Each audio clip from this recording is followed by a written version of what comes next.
Hello friends, welcome back to my channel Gyan Sankalp. तो friends, आज से मैं 1000 क्वेश्चन सीरीज स्टार्ट करने वाली हूँ। मैं हर दिन 25 से 30 क्वेश्चन कराऊंगी। ऐसे हर हर डेली में एक एक प्रैक्टिस सेट्स आपको मेरी वीडियो जाएगी। सो स्टार्ट करते हैं। अगर आपको मेरा चैनल अच्छा लगता है तो प्लीज़ मेरे चैनल को सब्सक्राइब करें, मेरे वीडियो को लाइक करें और ज़्यादा से ज़्यादा अपने फ्रेंड में शेयर करें। तो आज का क्लास हम स्टार्ट करते हैं। पहला क्वेश्चन है, प्लेटो के अनुसार निम्नलिखित में से कौन से कथन सही नहीं। ठीक है, जब भी इस टाइप का क्वेश्चन आप पढ़ें तो ये वाला ध्यान दें, कौन सही पूछ रहा है या गलत पूछ रहा है। ठीक है, तो पहला ऑप्शन है विचार तत्व होते हैं।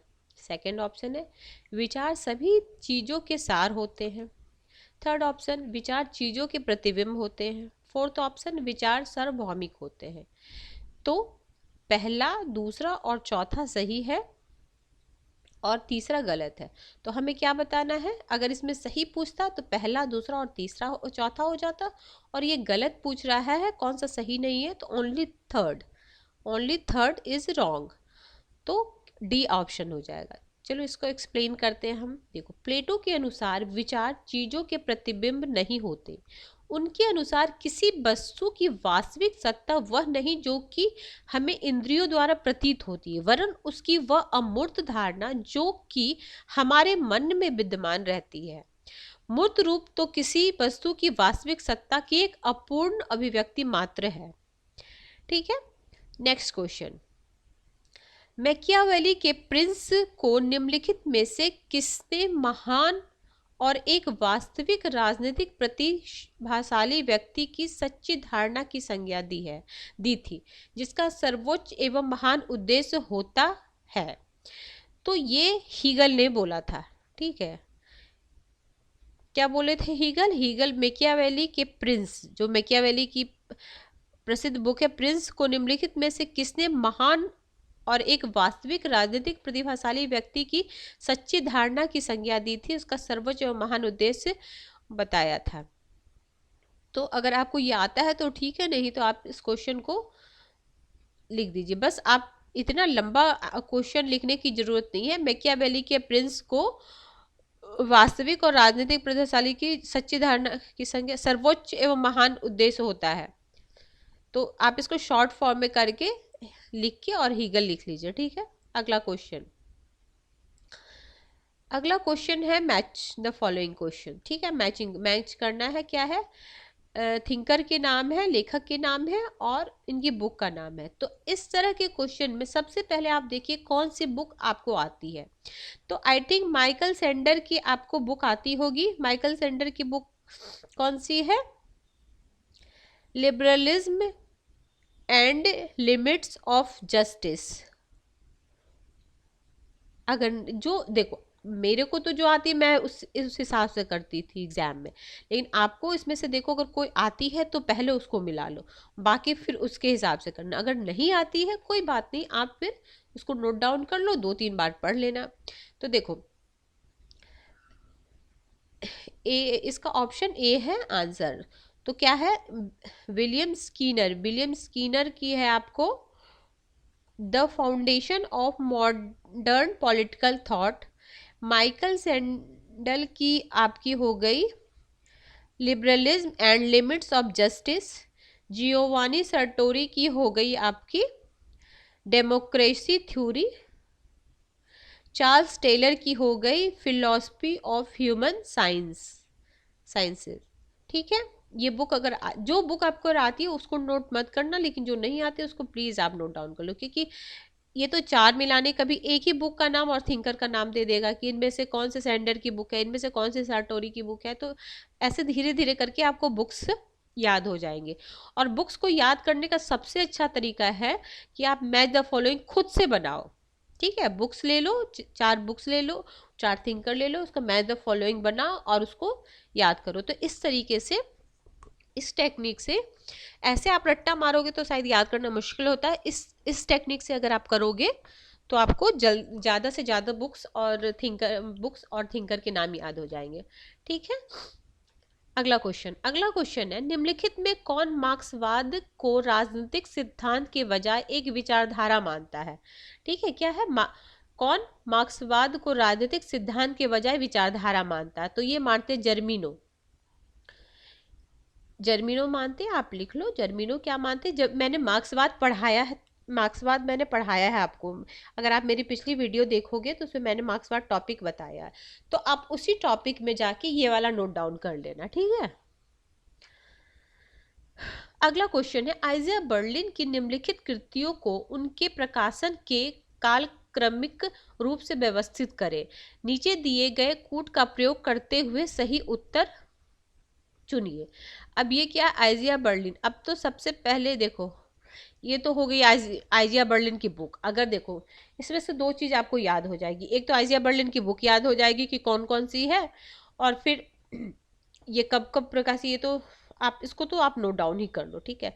तो देखो, आइजिया बर्लिन की प्रकाशन के सबसे देखो, सबसे पहले Karl Marx his life and environment, ये 1939 में हुआ है, ठीक है।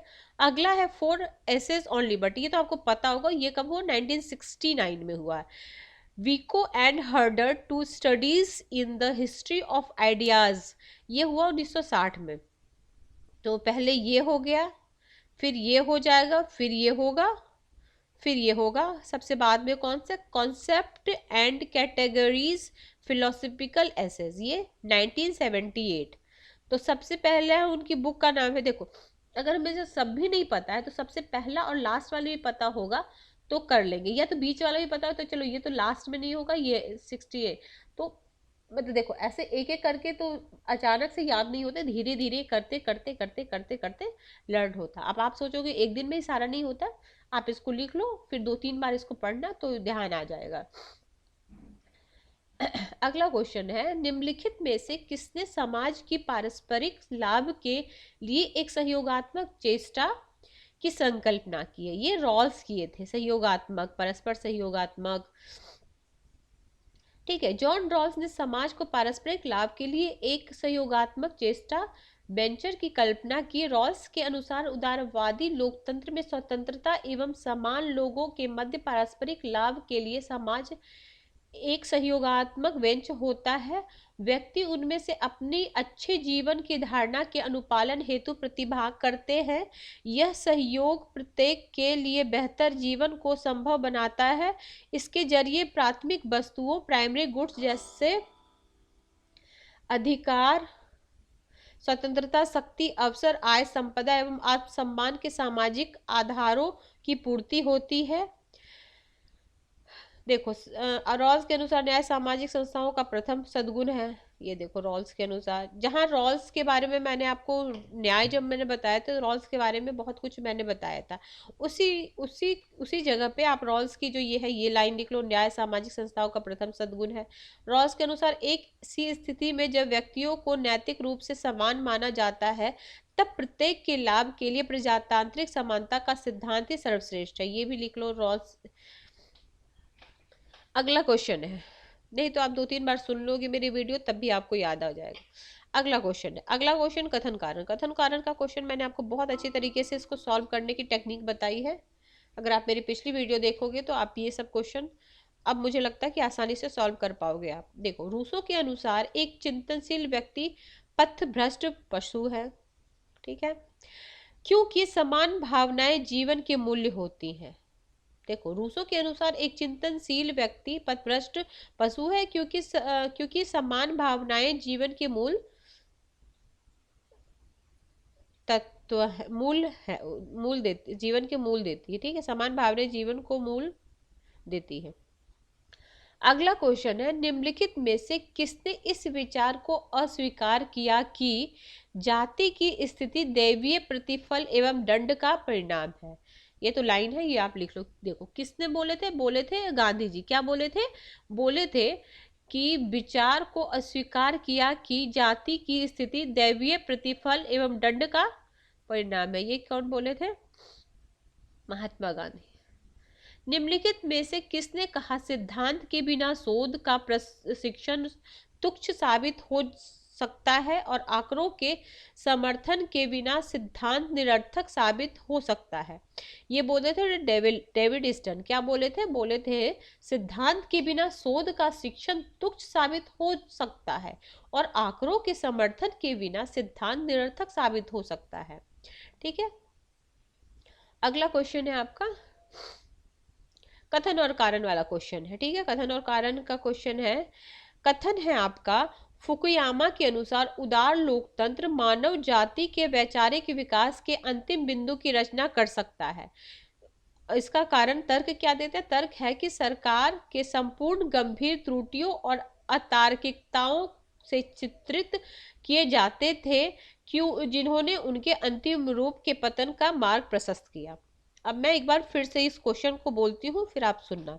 देखो, फुकुयामा के अनुसार उदार लोकतंत्र मानव जाति के वैचारिक विकास के अंतिम बिंदु की रचना कर सकता है क्योंकि सरकार के पूर्व रूप गंभीर त्रुटियों और अतार्किक से चित्रित किए जाते थे जिन्होंने उनके अंतिम रूप से पतन का मार्ग प्रशस्त किया। तो ऑप्शन ए, कथन और कारण दोनों एक दूसरे की व्याख्या करता है। अगला क्वेश्चन है, राजनीतिक अभिजन वर्ग में निम्नलिखित में से कौन होते हैं? राजनीतिक अभिजन वर्ग निम्नलिखित में से कौन होते हैं? अधीनस्थ समूह और वंचित नेता, ये तो बिल्कुल काट दो। शासक और जनता, ये भी कट जाएगा। देखो, अब आप ना, अभिजन मतलब क्या होता है? कुछ गिने चुने व्यक्ति। ठीक है,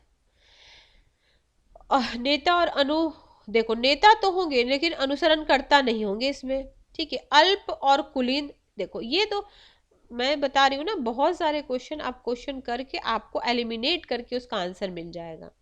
तुलनात्मक राजनीति के विकास के प्रारंभिक चरणों में निम्नलिखित में से कौन संबंध है? कौन संबंध है? तो ये ऑप्शन आर्थर बेंटले, तुलनात्मक राजनीति के विकास के आरंभिक चरणों में। ठीक है, थोड़ा बेंटले के बारे में आपको बताती हूँ। देखो, तुलनात्मक राजनीति के विकास के आरंभिक चरण में बेंटले का संबंध है। बेंटले के बारे में थोड़ा लिख लो क्योंकि इससे एक आध क्वेश्चन तो पूछता ही। अगर आप यूजीसी नेट दे रहे हो या हायर दे रहे हो या पीजीटी भी दे रहे हो तो ये सब थिंकर आते ही हैं। देखो, अपनी बुक, इनकी बुक का नाम लीजिए, जैसे 4 मैचिंग में देता है ना, तो ये इन सब की ही बुक देता है। क्या नाम है बुक का? The process of government a study. आजकल तो यूजीसी नेट में कभी कभी मतलब थिंकर के पूरे बुक का नाम पूछ लेता है कि उनकी पूरी बुक का क्या नाम है। तो उनकी पूरी बुक का क्या नाम है? The process of government a study of social process. ये 1908 में, ये इनकी काफ़ी फेमस बुक है। 1908 में राजनीतिक अनौपचारिक प्रक्रियाओं पर ध्यान केंद्रित किया। बेंटले की यह पुस्तक शिकागो के एक समाचार पत्र के संपादन के तौर पर धीरे धीरे विकसित हुई थी, जिसमें उन्होंने अपनी आसपास होने वाली घटनाओं को राजनीतिक प्रक्रिया को विश्लेषित करने में महत्वपूर्ण माना। वर्ष 1908 में ही ग्राहम बेलास द्वारा लिखित पुस्तक, ग्राहम बेलास, देखो ये भी ग्राहम बेलास की पुस्तक भी लिख लो 1908 में। देखो, इनकी भी पुस्तक 1908 में, ग्राहम बेलास की भी पुस्तक काफी important, human nature in politics का प्रकाशन हुआ। यह पुस्तक राज्य विश्लेषण मनोविज्ञान, ठीक है, ग्राहम बेलास से व्यावहारिक राजनीति, ये तो ग्राहम बेलास के बारे में हो गया। अगर आप इसको पढ़ना चाहते हो तो पढ़ लो या स्क्रीनशॉट लेना चाहते हो तो ले लो। मैं नेक्स्ट क्वेश्चन पे जाती हूँ। अगला क्वेश्चन है, तुलनात्मक राजनीति की कौन सी शाखा औपचारिक एवं अनौपचारिक तंत्रों की जांच का प्रयास करती है जिसके द्वारा अभिवृत्तियों को मन में बिठाया जाता है? तो राजनीतिक समाजीकरण। ठीक है, इसका आंसर है राजनीतिक समाजीकरण। अगला है, निम्नलिखित में से किसने तर्क दिया था कि राजनीतिक विकास प्रशासनिक और विधिक विकास है? नीचे दिए कूट में से सही उत्तर का चयन कीजिए। तो किसने क्या दिया था? विकास, राजनीतिक विकास, प्रशासन और विधिक विकास। तो विकास, प्रशासन और विधिक विकास किसने दिया है? तो दिए हैं आपको टॉलकॉन पार्सल और मैक्स वेबर, ऑप्शन सेकेंड और फोर्थ।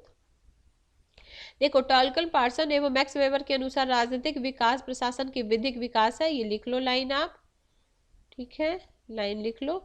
वेबर ने भी राजनीतिक विकास के सामाजिक प्रशासनिक और कानून के को गंभीर संबंध बताया वेबर ने, ठीक है। अगला क्वेश्चन है, निम्नलिखित में से कौन से संसदीय सरकार में प्रथम प्रधानमंत्री बना? देखो कौन है ये, ब्रिटेन के संसदीय, देखो संसदीय ये कहाँ का पूछ रहा है, ब्रिटेन का पूछ रहा है। संसदीय शासन सबसे पहले वहां बना तो कौन है, रॉबर्ट वॉलपोल।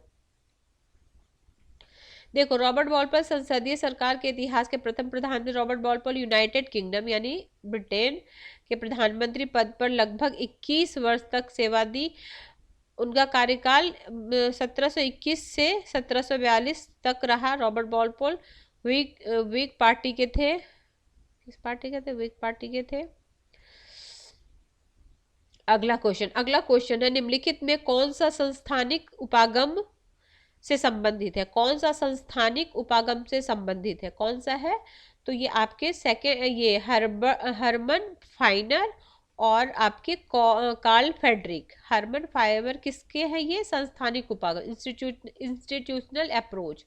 किसके पूछ रहा है? इंस्टीट्यूशनल अप्रोच का पूछ रहा है। देखो हरमन फाइबर कार्ल फेडरिक संस्थानिक उपागम से संबंधित है। इस उपागम के अंतर्गत समान शासन प्रणाली वाले देशों के शासकीय अंगों की तुलना करके उपयोगी निष्कर्ष निकाले जाते हैं। इससे राजनीतिक संस्थाओं की कार्य प्रणाली में आई बाधाओं को दूर किया जाता है। यह उपागम मुक्त समाज के अध्ययन के लिए अधिक उपयोगी है। अब ये ना हरमन फाइनर की बुक का नाम दिया हुआ है, आप एक बार देख लो, पढ़ लो। चलो आप स्क्रीनशॉट लेना चाहते हैं तो ले लो। देखो कार्ल जे फेडरिक की बुक का नाम है, यहाँ पे आपको मिल जाएगा। हरमन फाइनर की बुक का नाम मिल जाएगा, ठीक है। आगे पढ़ते हैं हम लोग। निम्नलिखित क्रांति, हाँ ये क्रांतियां भी आजकल बहुत पूछती है, उसको कालक्रमानुसार सजाने के लिए कि कौन सा कब घटित हुआ, ठीक है। तो अब हम देखते हैं चीन क्रांति, क्यूबाई क्रांति, बोल्शेविक। अब आई थिंक बोल्शेविक क्रांति आप लोग को पता होगा, ठीक है, मुझे जहां तक लगता है। फिर शुद्धताचारीवादी क्रांति, प्यूरिटन क्रांति। तो अब देखो, अब इसका ना सारा का ऐसे लिख के सारा का काल लिख लो, मैं लिखाती हूँ आपको, ठीक है। सबसे पहले प्यूरिटन क्रांति कब हुई? 1642 से 1660 में। बोल्शेविक तो पता हो 1917 में, रूसी क्रांति बोलते हैं, अब बोल्शेविक क्रांति बोलो, 1917 में हुआ था। चीनी क्रांति 1949 में हुआ था। क्यूबेन क्रांति 1959 में हुआ था। तो सबसे पहले प्यूरिटन क्रांति हुई थी 1600 में, बाकी सब 1900 में ही है, 17, 39 और 59। अगला है ये देखो, क्यूबा की क्रांति फिदेल कास्त्रो द्वारा तत्कालीन राष्ट्रपति फुलजेसिन बस्तियों की सैन्य तानाशाही के खिलाफ की गई। कम्युनिस्ट पार्टी ऑफ चाइना एवं उसके चेयरमैन माओ जियोडोंग द्वारा चीनी क्रांति की गई। देखो किसके किसके द्वारा, क्यूबाई क्रांति और बोल्शेविक क्रांति तो पता ही, व्लादिमीर पुतिन द्वारा किया गया। ये चीनी क्रांति किसके द्वारा किया? माओ जेडोंग द्वारा किया गया, ठीक है। अगला, निम्नलिखित निवेश कार्यों इनपुट फंक्शन की सही क्रम को चिन्हित कीजिए। देखो आमंड और पावेल का, आमंड और उसके द्वारा जो किया गया था इनपुट आउटपुट, उसके बारे में बता रहा है। तो देखो पहला ये वाला क्वेश्चन भी घुमा फिरा के आता ही आता क्वेश्चन है, ठीक है। देखो राजनीतिक संप्रेषण, राजनीतिक समाजीकरण, हित और हित अभिव्यक्तिकरण। तो देखो सबसे पहले आ जाएगा राजनीतिक समाजीकरण, ठीक है। समाजीकरण जब हो जाएगा फिर हित अभिव्यक्तिकरण होगा, हित अभिव्यक्तिकरण हो जाएगा, फिर हित समुच्चय हो जाएगा। हित समुच्चय के बाद फिर हम संप्रेषण करेंगे, राजनीतिक संप्रेषण। तो सबसे पहले ये हो जाएगा second, fourth, third and first, ठीक है। अब इसको मैं जरा सा देखो, निवेश कार्यों का सही क्रम क्या? राजनीतिक समाजीकरण, हित अभिव्यक्तिकरण, हित समुच्चय और राजनीतिक संप्रेषण। ऐसे ही करके आप तीर का निशान लगा के कर लो। और देखो आमंड ने अपनी रचना किसमें, the political of the developing countries.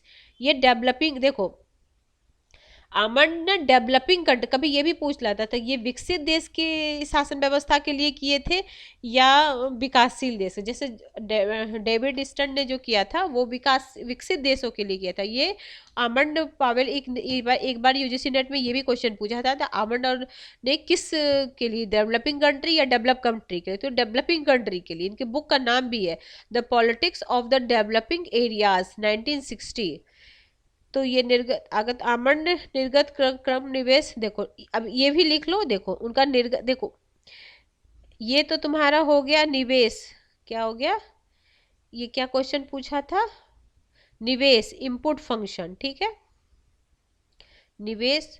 और आगे आप लिख लो निर्गत, निर्गत में क्या क्या है, निर्गत क्रम को क्रमशः नियम का निर्माण, नियम अनुप्रयोग, नियम निर्माण, ये भी लिख लो। जैसे एक जगह आप ये लिखो, ये क्या है इनपुट, और निर्गत, निर्गत में ये लिख लो तीन चीज, पहले नियम बनाएंगे, फिर नियम का अनुप्रयोग करें, फिर नियम का अधीन निर्णय करेंगे, ये दोनों लिख लो, ये भी लिखो, ये लिखो, इनकी बुक का नाम लिखो, ठीक है। अब नेक्स्ट क्वेश्चन पे हम जाते हैं। नेक्स्ट क्वेश्चन है, अल्पतंत्र के लौह विधि से ने स्थापित किया कि राजनीतिक दल सहित सभी लोकतांत्रिक संगठनों में कुछ नेताओं का लघु विशिष्ट समूह द्वारा अंतिम रूप से नीति निर्धारण किया जाता है, ठीक है। उसका कारण है क्योंकि नीति निर्धारण एक अत्यंत जटिल प्रक्रिया है जिसमें आवश्यक रूप से कुछ लोग सम्मिलित होते हैं जो अनेक लोगों की ओर से कार्य करते हैं। तो option A is the right answer. We will go with next question. Next question is, ये भी आपका असर्शन बेस्ड क्वेश्चन है, सेना का गैर पश्चिमी लोकतांत्रिक देशों में दबाव होता है, ठीक है, सेना का गैर पश्चिमी लोकतांत्रिक देशों में दबदबा होता है। अब दूसरा है इसका रीजन, सामाजिक विखंडन, विदरण, राजनीतिक अस्थायित्व से अत्यधिक रूप से योगदान करते हैं। तो देखो आपको ये समझ में आ रहा है, ये सही है, ये सही है, लेकिन दोनों एक दूसरे से रिलेटेड नहीं है, ठीक है, तो इन दोनों की व्याख्या नहीं करे, तो इसके लिए क्या हो गया, ये दोनों सही है बट नॉट कथन, ये जो कथन है तर्क जो उसका सही एक्सप्लेनेशन नहीं कर रहा है। दोनों बातें सच है, बस वो एक दूसरे से रिलेटेड नहीं है, बात समझे आप। अगला है, निम्नलिखित में से किसने राजनीतिक दलों के निर्माण के सही कालक्रम में पहचानी। अब जैसे जो जो राजनीतिक दल बना था, ये क्वेश्चन भी बहुत, इसको तो आप ना एक जगह सारे राजनीतिक दल, जैसे एक तो क्या बोलते हैं, राजनीतिक दल वाला क्वेश्चन तो बहुत इंपॉर्टेंट है, ये पूछता है कि कभी पूछ देगा उसका सिंबल क्या था, कभी पूछ देगा कब हुआ था, कौन इसके नेता थे, कौन इसके प्रणेता थे, कौन किसने इसने स्टार्ट किया। तो देखो सबसे पहले राजनीतिक दलों के निर्माण का सही क्रम क्या है, सबसे पहले जस्टिस पार्टी कब बनी थी, 1916 में, फिर शिरोमणि अकाली दल 1920 में, हिंदू सभा 1933 में, नेशनल कॉन्फ्रेंस बना था 1939 में। तो इसको आप लिख ही लो। अगला क्वेश्चन है, अगला क्वेश्चन, निम्नलिखित युग्म में से कौन सा सही सुमेलित नहीं है।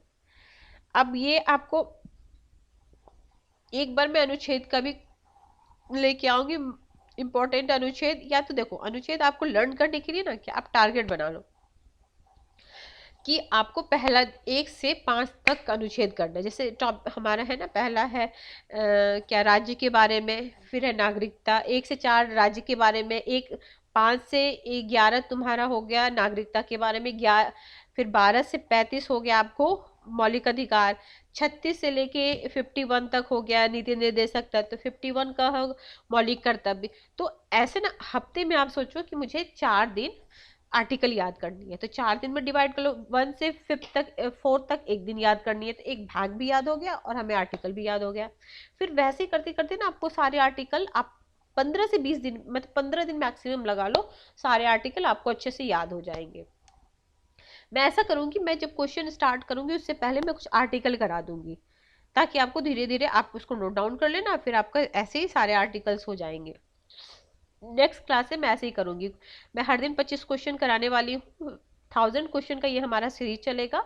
इसमें हर दिन मैं आपको 25 क्वेश्चन कराऊंगी और क्लास के स्टार्टिंग में मैं कुछ आर्टिकल बता दूंगी और फिर नेक्स्ट क्लास में मैं उस आर्टिकल आपसे पूछूंगी और आप उसका आंसर कमेंट बॉक्स में देना, ठीक है। चलो, अब है 22 क्वेश्चन हम करते हैं। 22 क्वेश्चन, अब देखो ये अगर आपको आर्टिकल पता होगा तो आप कर लोगे, अगर नहीं पता होगा तो नहीं कर पाओगे। तो ऐसे मतलब एट रैंडम आर्टिकल याद करने से अच्छा कि आप सिस्टमेटिक याद करो कि पहले राज्य के नागरिकता, फिर मौलिक अधिकार, मौलिक कर्तव्य, राज्यपाल, राष्ट्रपति से रिलेटेड कौन कौन सा आर्टिकल है। तो अगर आपको इसमें से कोई पता है तो उसको तो पहले लगा लो, और नहीं पता है तो फिर हम इसमें क्या पूछे, कौन सा सुमेलित नहीं है, ठीक है। तो इसका ऑप्शन बी हो जाएगा, ये सुमेलित नहीं है। लेकिन इसको ऐसे तो करने से नहीं होगा, अगर आपको आता है तो आप कर पाओगे, नहीं कर पाओगे तो नहीं आएगा आर्टिकल तो नहीं कर पाओगे। तो राज्यपाल के विद, ठीक है। अगला, अब ये असर्शन बेस्ड क्वेश्चन है। असर्शन बेस्ड क्वेश्चन में क्या है, संशोधन के किसी प्रस्ताव को आरंभ करने का एकमात्र तरीका संघीय संवाद के संसद के किसी एक सदन में विधेयक को प्रस्तुत करना है। कारण है यदि किसी, देखो दोनों कथन सही है, ये वाला है, ठीक है। पहला देखो, एक बार फिर से मैं बोलती हूँ, संशोधन के किसी प्रस्ताव को प्रारंभ करने का एकमात्र तरीका संघीय संसद के किसी एक सदन में विधेयक को प्रस्तुत करना। कथन दूसरा है, यदि किसी विधेयक को पारित करने के बारे में संसद के दोनों सदनों के बीच असहमति होती है तो दोनों सदनों के संयुक्त अधिवेशन में इस गतिरोध का समाधान निकाला जाता है। तो इसका हो जाएगा, दोनों कथन सही है, ठीक है, दोनों राइट है। अगला क्वेश्चन है, अगला है ये संशोधन, जो संवैधानिक संशोधन हुए, तो इसमें से मुझे लगता है आपको ये पता होगा, आई थिंक, या ये पता, ये तो सिक्किम राज्य के बारे में था। 36वां संवैधानिक संशोधन अधिनियम क्या था, सिक्किम राज्य। तो एक का तो सेकंड हो जाएगा, एक का सेकंड किस किस में है, दो में एक का सेकंड, तो एक का तो हम पहले सेकंड लगाएंगे। और 61वां क्या था, मताधिकार की आयु के बारे में था, बी का तीसरा हो जाएगा। तो बी का देखो, ए का दूसरा और बी का तीसरा, यानी डी हो जाएगा। अच्छा, 90 और 97वां कौन सा है, 97 में है आपको कोऑपरेटिव सोसाइटी का निर्माण एवं कार्यप्रणाली, तो फोर्थ हो गया। और 99 संवैधानिक संशोधन अधिनियम क्या है, वो है आपको न्यायिक नियुक्ति और पारदर्शिता, ये हो गया, ठीक है। तो ये हो गया आपका डी। अगला क्वेश्चन है, सूची 1 और सूची 2 को मिलाइए। अच्छा, ये वाला हम लोग ये वाला क्वेश्चन हम पिछले क्लास में भी किए थे ना, तो इस बार ये तो आप शायद कर लोगे, सारा तो नहीं था, एक दो था। चलो ठीक है, अब हम करते हैं इस क्वेश्चन को। ये भी ना कभी एक का ही पूछ देता है, तो ये तो बहुत ही, ये भी इंपॉर्टेंट है आपके लिए, एक जगह आप लिख के रख लो। इसमें ना बहुत कंफ्यूजन हो जाता था, ऑस्टिन ने क्या बोला, कैसीवियर ने क्या बोला। तो सबसे पहला है, ग्रेवियल ऑस्टिन क्या बोलते हैं, सहयोगात्मक, कोऑपरेटिव बोलते हैं, तो ए का तो हम सी लगा देंगे। फिर कैसीवियर का कॉसी फेडरल बोलते हैं, अर्धसंघीय बोलते हैं, तो वो फर्स्ट हो जाएगा, ठीक है। ये पिछले क्लास में भी ये क्वेश्चन हमने किया था ना। तो देखो हमारा तो फर्स्ट और सेकंड, मतलब हमारा नहीं, चलो ये बी और सी में कर, चलो ठीक है। पॉल एबली क्या बोलते हैं, वो बोलते हैं आपको केंद्रीकरण की मजबूती, ठीक है।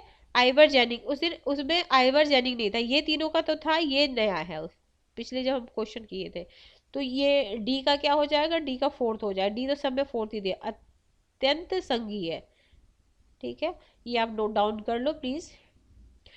तो फ्रेंड्स, आज के लिए हम 25 क्वेश्चन हमारा कंप्लीट होता है। नेक्स्ट क्लास में मैं इससे आगे का क्वेश्चन कराऊंगी। मैं 1000 क्वेश्चन की सीरीज चला रही हूँ।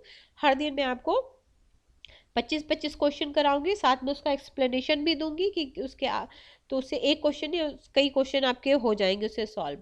और हर दिन मैं सोच रही हूँ कि कुछ कुछ आर्टिकल्स आपको बताऊं। तो फ्रेंड्स, अगर आपको मेरा चैनल अच्छा लगता है तो प्लीज़ मेरे चैनल को सब्सक्राइब करें और मेरी वीडियो को लाइक करें, मेरे अपने फ्रेंड में शेयर करें। Till then, bye bye.